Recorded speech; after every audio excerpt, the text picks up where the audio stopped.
আসসালামু আলাইকুম। আজকে আমি আলোচনা করব ক্লাস 8 এর যে প্যাটার্ন আছে প্রথম অধ্যায় ম্যাথে, ওই প্যাটার্নের একটা টপিক 4 ক্রমের ম্যাজিক বর্গ। 4 ক্রমের ম্যাজিক বর্গ হচ্ছে আমরা কীভাবে আঁকবো। সবার প্রথমে হচ্ছে আমরা জানি যে এখানেও 4টা থাকবে, এখানে হচ্ছে 4টা করে যায় থাকবে, এখানেও 4টা করে থাকবে। টোটাল হচ্ছে 16টা সংখ্যা আমি এখানে বসাতে পারবো টোটাল। 16টা সংখ্যা যদি আমি এখানে বসাই, কিন্তু সিরিয়ালি বসাইলে হবে না, এমনভাবে বসাইতে হবে যেন প্রত্যেকটা আমি যদি এই বরাবর যাই তাও আমি যোগ করলে একই সংখ্যা পাবো, এটাও যোগ করলে একই, এটাও একই, এটাও একই, এমনকি উপরের এগুলো যোগ করলেও একই, এমনকি আমি যদি কোনাকুনিগুলো যোগ করি তাও একই পাবো। এটা হচ্ছে ম্যাজিক বর্গের একটা মোটামুটি একটা বৈশিষ্ট্য, যে সবগুলো একই পাবো। এখন সংখ্যাটা কত পাবো, এটা হচ্ছে আসলে বইয়ে নাই, আমি একটু দেখাই দিই। সংখ্যাটা হচ্ছে n square plus 1 divided by 2। এটা হচ্ছে আমি কত সংখ্যা পাবো, এটা যেহেতু 4/4 আছে, তার মানে আমি এনের মান 4 বসাই দেবো। তাহলে 4 যদি বসাই, এখানে 4 আর এখানে 4 স্কোয়ার হচ্ছে 16 প্লাস 1 ডিভাইডেড বাই 2। তাহলে 4 আর 2 কাটলে হয় 2, 2 এর সাথে মাল্টিপ্লাই করবো 17, এটা হচ্ছে 34। তার মানে ওই সংখ্যাটা হচ্ছে 34, ম্যাজিক সংখ্যা, ম্যাজিক নাম্বারটা হচ্ছে 34। তাহলে আমি এটা এমনভাবে সাজাবো জানি সবগুলা যদি আমি ভার্টিক্যালি যোগ করি বা হরিজন্টালি যোগ করি, অথবা যদি আমি ডায়াগোনাল যোগ করি, কর্ণ যোগ করি, যাই হোক সবই জানি আমার 34 হয়।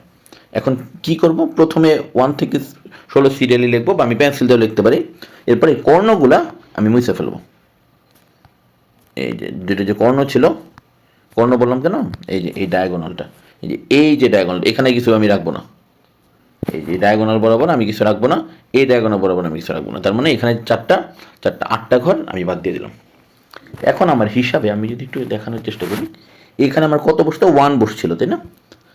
1 2 3 4 5 6 7 8 9 10 11 12 13 14। এই যে লালগুলা যে বসাইলাম 14 15 16, লালগুলা যে বসাইলাম এগুলো আসলে কি হবে, এইটা হচ্ছে যে ওয়ানটা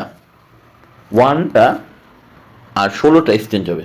1 যাবে 16-র জায়গায়, 16 যাবে 1-এর জায়গায়, এই তো গেল, এই দুইটা এক্সচেঞ্জ হলো।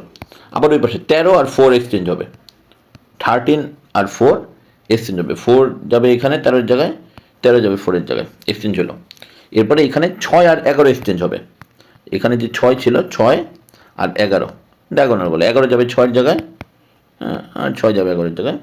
এখানে হচ্ছে 10 আর 7 এক্সচেঞ্জ হবে, 7 যাবে 10-এর জায়গায়, 10 যাবে 7। এই যে লালগুলা এক্সচেঞ্জ হলো। এখন আমি যদি খেয়াল করি, এইটা যোগ করলে হয় 34, এটাও 34, এটাও 34, এটাও 34, এটাও 34, এইটাও, এমনকি কর্ণগুলো আমি যাই যোগ করি 34 হয়। এটা হচ্ছে 4 ক্রমের একটা ম্যাজিক বর্গের একটা বৈশিষ্ট্য। সবাইকে ধন্যবাদ।